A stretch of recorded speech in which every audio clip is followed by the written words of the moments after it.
बंद करो, बंद करो। किसानों को लूटना बंद करो, बंद करो, बंद करो। ठीक करो, ठीक करो, ठीक करो। प्रोक्योरमेंट सेंटरों पर व्यवस्था ठीक करो, ठीक करो, ठीक। प्रोक्योरमेंट सेंटरों पर व्यवस्था ठीक करो, ठीक करो, ठीक करो। रोटी बंद करो, बंद करो, बंद करो। किसानों का लूटना बंद करो, बंद करो, बंद करो। पर व्यवस्था ठीक करो, बंद करो, बंद करो। किसानों के लूट बंद करो, बंद करो, बंद। एक डिस्ट्रिक्ट कठुआ इस वक्त किसानों का धान का हार्वेस्टिंग मौसम चल रहा है।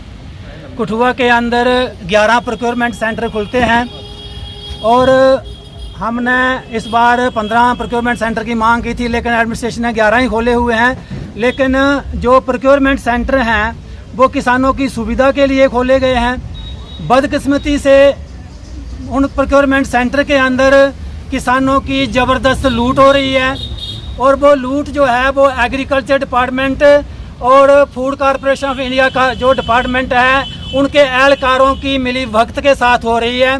क्योंकि जितने भी प्रोक्योरमेंट सेंटर जहाँ पे खुले हुए हैं वहाँ पे किसान के लिए कोई प्रॉपर व्यवस्था नहीं है।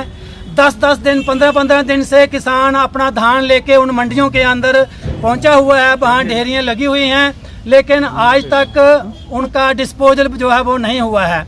और वहाँ पे दूसरी तरफ जो क्लीनिंग चार्जेस उसके नाम के ऊपर किसानों को बुरी तरह से लूटा जा रहा है। अभी हमारी सरकार बनी हुई है, हम सरकार तक ये बात पहुंचाना चाहते हैं डिस्ट्रिक्ट कठुआ के किसानों की कि किसान जो है वो बुरी तरह कठुआ के अंदर ये प्राइवेट व्यापारी जो हैं जिनको सरकार ने मंडियां ये प्रोक्योरमेंट सेंटर जो हैं वो प्राइवेट ठेकेदारों को दिए हुए हैं, वो बुरी तरह से किसानों की लूट कर रहे हैं। एडमिनिस्ट्रेशन तक हमने 15 तारीख को डिस्ट्रिक्ट डेवलपमेंट कमिश्नर कठुआ को भी हम मिले थे, हमने इनको भी पूरी बात जो थी वो इनको अवगत करवाई थी। इन्होंने कहा था कि किसान जो है वो किसान को हर सुविधा मिल जाएगी, लेकिन बदकिस्मती से आज 19 तारीख हो गई है, किसान जो है वो बुरी तरह लूटा जा रहा है। और जब किसान मंडी के अंदर जाता है वहाँ किसान को वो ठेकेदार जो है वो टांट करते हैं, वो कहते हैं कि किसान 15 तारीख को डीसी ऑफिस के पास गए थे, वहाँ अपना मुँह जो है वो काला करवा के आए हैं। जहाँ तक भी ये बातें जो है वो किसानों को कही जा रही हैं उन मंडियों के अंदर। और उनका डी साहब ने हमें आश्वासन दिया था कि क्लीनिंग चार्ज जो है वो मैंने ऑर्डर निकाला हुआ है, छीने जा रहे हैं किसानों से। जो किसान नहीं देता है उसका धान जो है वहाँ पे पड़ा हुआ है। हमारी ये मांग है कि किसान जो है ये अगर ये सेंटर जो है वो सरकार से हम जावेद अहमद डार जो अभी नए एग्रीकल्चर मिनिस्टर हमारे जहाँ पे बने हुए हैं, हम आपके माध्यम से कठुआ मीडिया के माध्यम से उन तक ये बात पहुँचाना चाहते हैं कि किसान जो है वो कठुआ के अंदर बुरी तरह लुट रहा है। उसकी जो खून पसीने की कमाई जो है वो ये ठेकेदार जो है प्राइवेट ठेकेदार इसको लूट रहे हैं। तो हमारी ये मांग है कि इस बात का इंक्वायरी होनी चाहिए, एजेंसीज को जहाँ पे भेजा जाना चाहिए और कोई प्रॉपर ढंग से इनकी इंक्वायरी हो। और जो लोग कल्प्रिट हैं जो इनके साथ साजिश में मिले हुए हैं, चाहे वो एग्रीकल्चर डिपार्टमेंट के लोग हैं, जहाँ FCI के लोग हैं, उनके ऊपर सख्त कार्रवाई जो है वो की जानी चाहिए।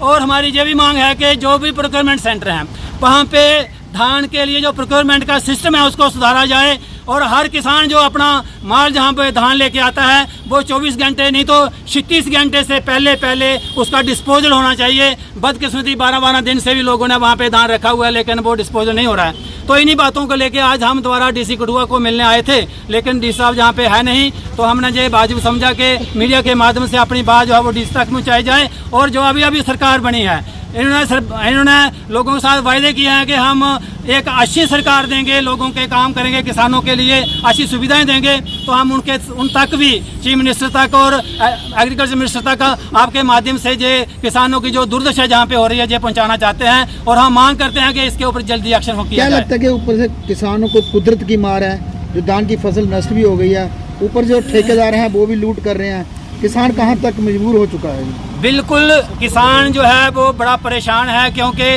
बारिश की वजह से पहले अभी एक हफ्ता पहले बारिश हुई है और किसानों की फसल जो है वो काफ़ी उसका धान जो है वो उसका नुकसान हुआ है। अभी खेतों के अंदर धान है वो काटा नहीं जा रहा है और जो किसान कुछ मेहनत करके कुछ मंडियों तक वो पहुंच रहा है, लेकिन एक तरफ तो सरकार एडमिनिस्ट्रेशन भी कहती है कि हम किसान को हर सुविधा देंगे, लेकिन ग्राउंड लेवल के ऊपर वो बातें सिर्फ मुंह से वो कहते हैं, लेकिन ग्राउंड लेवल के ऊपर बिल्कुल बात उल्ट है। किसानों को कोई सुविधा नहीं दी जा रही, उसका प्रोक्योरमेंट जो है वो ढंग से नहीं हो रही और उसको लूटा जा रहा है दोनों हाथों से। दिन रात जो है वो दिन दिहाड़े लूटा जा रहा है और एडमिनिस्ट्रेशन के सामने लूटा जा रहा है। ये बड़ी बदकिस्मती की बात अगर है। आपको इंसाफ नहीं मिलता तो उसके बाद क्या किया जाएगा? तो आने वाले दिनों हम तो आज यही बात करने जहाँ पे आए थे, अगर नहीं हमारी बात मानी जाएगी तो अभी हम फैसला करेंगे, हमारी किसान तहरीक जो है वो फैसला करेगी और अगले 1-2 दिन के बाद हम जहाँ पे कंटिन्यू प्रोटेस्ट जो है वो जहाँ पे रखेंगे या धरना देंगे, ये हम अभी फैसला करने वाले हैं इसके लिए। Thank you. हमने डिस्ट्रिक्ट डेवलपमेंट कमिश्नर से मिले हैं कि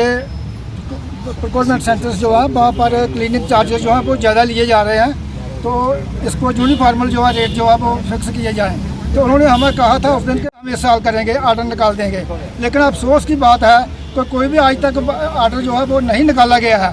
और चीफ एग्रीकल्चर हमारे चीफ एग्रीकल्चर साहब ने अभी 17 को एक आर्डर निकाला है, वो जो 25 नंबर का निकाला हुआ है और वो आर्डर जो है वो क्लियर नहीं है, वो गोल मोल आर्डर है, उसमें कोई पैसे की कोई बात क्लियर नहीं किया हुआ है वहाँ पर गोल मोल आर्डर। और उसको डिस्ट्रिक्ट जो एग्रीकल्चर ऑफिसर है उसको नोडल अफसर बनाया गया है और उनको सारी जिम्मेवारी उनको सौंपी हुई है कि रोज़ मुझे 10:30 बजे रिपोर्ट करनी है, कितनी रोज़ परचेज हुई है, कितना है। और किसानों और जो मैनेजर हैं जिन्होंने मंडियाँ खोली हुई हैं उनके दरमियान जो चार्जेस जो फिक्स हुए हैं, अब किसान के और उनके दरमियान कौन से चार्जेस फिक्स हुए हैं वो हमें पता नहीं है। ये तो चीफ एग्रीकल्चर साहब बता सकते हैं या जो हमारे नोडल अफसर साहब हैं वो बता सकते हैं। जो किसानों को हमें बार बार आना पड़ रहा है मीडिया के सामने कि किसानों को बचाया जाए। हमने बड़ी मुश्किल से 11 प्रोक्योरमेंट सेंटर खुलवाए हुए हैं और इन पर खुली लूट हो रही है किसान की, कोई भी सुनने के लिए तैयार नहीं है। और हमें डीसी साहब और चीफ एग्रीकल्चर ऑफिसर की ईमानदारी पर एक सवालिया निशान खड़ा करता है कि कहने के बावजूद भी, हमें कमिटमेंट करने के बावजूद भी आज तक आर्डर क्यों नहीं निकाला गया और जो आर्डर निकाला गया है उसको क्लियर क्यों नहीं किया गया। मैं इतना ही कहा जाऊँगा। बाकी मैं कहना चाहता हूँ कि किसानों को जो डीएपी जो है वो कहीं कहीं आ गया है, लेकिन जो डीलर जो है वो किसानों को साथ में वो यूरिया दे रहे हैं, नैनो यूरिया जो है उसकी बोतल एक बोरी के साथ उसको उनको कंपेल करते हैं। जहाँ बायो डैप जो है, बायो डाया है, बायो पोटास है, जहाँ वो ले जाओ एक, जहाँ वो ले जाओ। तो हमें ये नैनो यूरिया जो है वो बेकार है, उसकी कोई असर नहीं है उसका। हमने डालकर देखा है, कोई भी किसान जो है उसको नहीं लेगा। मैं चीफ एग्रीकल्चर साहब को ये कहना चाहता हूँ कि उसके लिए अपने जितने भी डीलर हैं उनको बोल दो कि ये बायो जो यूरिया है ये उसके साथ नैनो यूरिया नहीं चलेगा, ना ही बायो डैप चलेगा, बायो पोटास चलेगा। बस मैं इतना ही कहना चाहता हूँ और डीसी साहब से हम रिक्वेस्ट करना चाहते हैं और नई सरकार जो बनी है, नई सरकार से भी हम ये रिक्वेस्ट करते हैं कि कठुआ में जो किसान की जो बर्बादी हो रही है, किसान को जो लूटा जा रहा है, इसका संज्ञान लिया जाए। मैं हमारे जो जावेद अहमद डार जी एग्रीकल्चर मिनिस्टर बने हुए उनको कहना चाहता हूँ कि कठुआ की खबर लीजिए, जब भी आप तक खबर पहुँचती है। मैं इतना ही कहूँगा।